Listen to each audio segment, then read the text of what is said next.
So when I was a baby, I was adopted.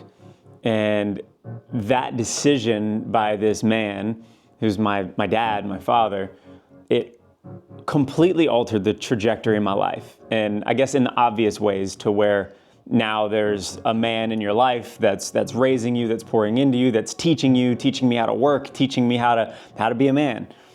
But at the same time, it gave me the first glimpse of what adoption to sonship looks like. It was the reason that when I was 21 years old and I became a Christian, what Jesus did for me made sense because of what this man did when I was just a baby. And it brings me to thinking about Luke 15. And I mean, a lot of you know this, the parable of you have the parable of the lost sheep, the parable of the coin, and then the parable of the lost son, the prodigal son, who he gets up and tells his dad, I want my whole inheritance now, while his dad was still alive, which is kind of a douchebag move. And he takes all the money, not kind of, that's a douchebag move. And he's not even dead. And then he takes off and he goes and he's partying, doing whatever he wants. And he gets to a point where he's at such a low spot in his life that he doesn't know what else to do other than his mind goes back to, my dad's slaves, servants, workers have it way better than me. So he creates this proposal. Right? I'm gonna write this whole thing out, and I'm gonna go back to my dad, and this is what I'm gonna tell him. I was never worthy, or I'm not worthy to be your son anymore. So at least let me be a hired servant, and this big apology letter basically to his dad. And I'm sure as he's going back, making his way back from Sin City and going back to his dad's farm, on the way, he's got to be thinking his dad is like he's hoping that he can convince him. Maybe I can convince him to let me come back. And I mean, most of you know the story. When his dad sees him, it says he got up and he started running while he was still a long way off. The dad gets up and takes off running toward the son, which is not normal in that time. Like, dudes don't run, because if you run, it's like a vulnerability thing, which is weird, but it was just culturally. Men, especially men of prominence, they weren't seen running. They had other people to run for them. They didn't need to run. And the dad sees the son and he takes off running and he throws his arms around him, and then the son's pushing him off and he's like, okay. And he starts to say his speech. And as he's in the middle of his speech, his dad just cuts him off. He's like, shut up. And he tells his servants, go and get the robe, go and get the ring, go and get sandals, go and slaughter the fattened calf. My son is home. We're going to party. Here's what stuck out to me in this. It's in verse 21, Luke 15:21. It says, the son said to him, this is his speech, Father, I've sinned against heaven and against you, and I am no longer worthy to be called your son, which is hilarious because he was never worthy to be called his son in the first place. Like, he was a jerk when he took all the money and left. He wasn't worthy. He didn't earn his name. He didn't earn his inheritance. He didn't earn anything. He was never worthy of it. When he was born and brought into this world, he was helpless. He was a little blob of skin and bones he was like babies are like parasites. They're just leeches, right? They don't help us other than maybe make us happy sometimes. But he wasn't worthy. He didn't earn anything. So he comes to his dad, he says, I'm no longer worthy to be called your son. And then that's when the father cuts him off. But the father said to his servants, quick, bring the best robe and put it on him. Bring the ring on his finger and the sandals on his feet. Put a ring on his finger and sandals on his feet.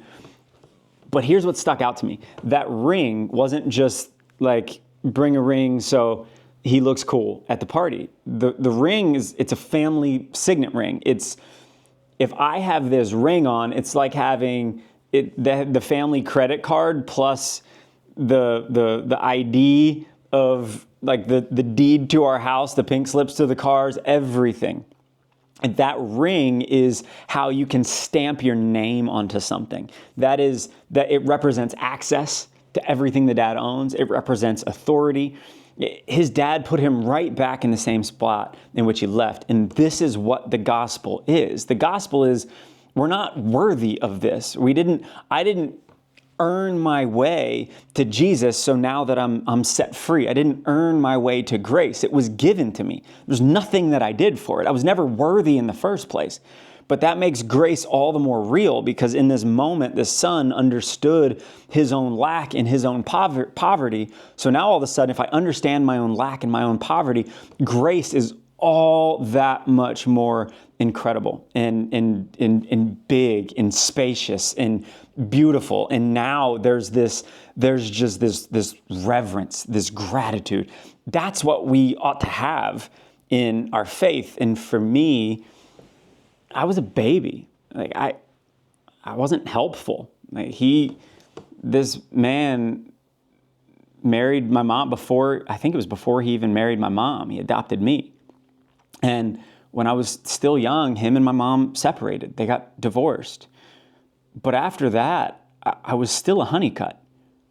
My name never changed. It was something that I never earned, something that was given to me. And then when I got in trouble, when I got arrested, when I acted like an idiot in school, when I messed up, there was nothing that I did that ever took away my sonship. There was nothing that I ever did that took away my last name, because there was nothing that I did to earn my last name in the first place. Honeycut was given to me.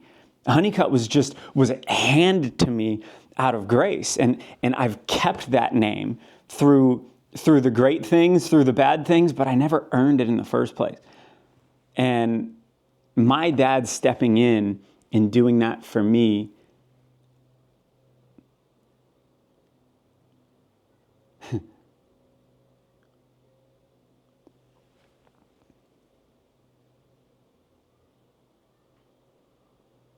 he gave me the perfect example of the gospel. He gave me the perfect example of a God that we ran away from and that we sinned against, that we never did anything to earn his favor, came and died for us so that we could be adopted into that lineage, so that we could be heirs, so that we could have this freedom that allows peace and joy, that allows self-discipline, and that allows kindness and gentleness and patience, and grafted into this God story that's been since the beginning, the creation story that's continuing on way past our life. It allows us to be a part of this narrative. And because of my adoption, that wasn't a stretch for me to understand. So, Dad, happy Father's Day. I love you. Thank you.